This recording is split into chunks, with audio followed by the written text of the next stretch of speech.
बहुत भगवान का और इस जन्म में नहीं, आपको लगता होगा इस जन्म में मैंने तो ज्यादा पूजा नहीं की, भगवान की ज्यादा भक्ति नहीं की, हमको कैसे रामचरितमानस सुनने को मिल जा रहा है, यहाँ बैठ के गीता उपनिषद रामचरितमानस ये सब सुनने को कैसे मिल जा रहा है। भाई साहब हमारे शास्त्र बोलते हैं आपने पूरा ये एक जन्म का नहीं होता, कई जन्मों तक आप वेदों के प्रकांड पंडित होंगे, पहला वेद वेद के पहले भाग को जी कर आए होंगे कर्म कांड वगैरह करते हुए कई कई जन्मों तक। और वो जब पुण्य आता ना तब जाकर यहां पर बैठने को मिलता।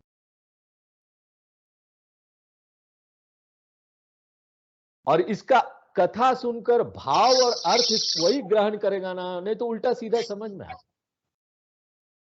एकदम एकाग्र होकर जो इसका भाव क्या बोलना चाह रहे हैं वो अर्थ ग्रहण करेगा ना, मान समझ लो भाई बहुत देवता आदमी, हाँ? बहुत देवता आदमी। इसलिए तो देखो कि यहाँ पर जब हम लोग हमारे परंपरा में क्या होता है, कोई कुंभ में गया, कोई कहीं तीर्थ यात्रा किया, जब आते हैं वो लोग वापस आते हैं घर में, तो हम लोग उसकी पूजा करते उसके पांव छूते हैं, भैया ये तो पवित्र हो गया। ऐसे देवता हो जाते हैं ऐसे लोग, पुण्य है, भाव और अर्थ ग्रहण कर रहे हैं, क्या बात है। ज्ञान विराग विचार मराला। देखिए सरोवर में हंस भी वास करते हैं, यह इस कथा में हंस है, ज्ञान वैराग और विचार, यह हंस है। हंस जैसे पानी में रहता है परंतु पानी का प्रभाव उस पर नहीं पड़ता, ऐसे ही एक वैराग्यवान व्यक्ति ना संसार में रहते हुए भी संसार से निर्लेप बना रहा। आप उसको सब देखोगे सूट बूट में है, पैंट शर्ट में घूम रहा है, सब संसार में है, परिवार में है, हा? सब कुछ रखे हुए, गाड़ी भी चलाता है, गाड़ी भी है, घर भी है, सब है, हा?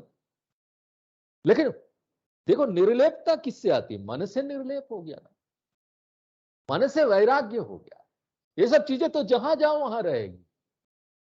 वैराग्यवान व्यक्ति के लिए क्या है, ये चीजें उनके लिए समस्या नहीं है कि उसके पास बहुत सारी चीजें। देखो ये सन्यासी लोगों को देखकर सोचते हैं सन्यासी लोग देखो कितना वैराग्यवान हो गए हैं, तो कपड़े पहनने से कोई वैराग्य नहीं होता। हमको ये बात समझ में आ गई, हमारे पास सब कुछ है फिर भी निर्लेप बनेगी। हंस जैसे नीर सिर विवेक कर लेता है ना, उसी प्रकार यहां पर ना हम सत्य और असत्य का विवेक करते हैं। सत्य क्या है असत्य क्या है इसका विवेक करते हैं। इसलिए श्री रामचरितमानस में विवेक वैराग और विचार के भावना हंस के समान है। यहां जब तक हम विवेक नहीं करेंगे कि सत्य क्या है असत्य क्या है, यहां पर देखिए ये विवेक, ये सत्य असत्य का विवेक ना एक बहुत बड़ी पात्रता है हमारे शास्त्र का अर्थ को ग्रहण करने के लिए, उसको जानने के लिए। सत्य क्या है असत्य क्या है, यहां पर कोई भी चीज आप संसार में ले लीजिए वो यहां टिकने वाला नहीं।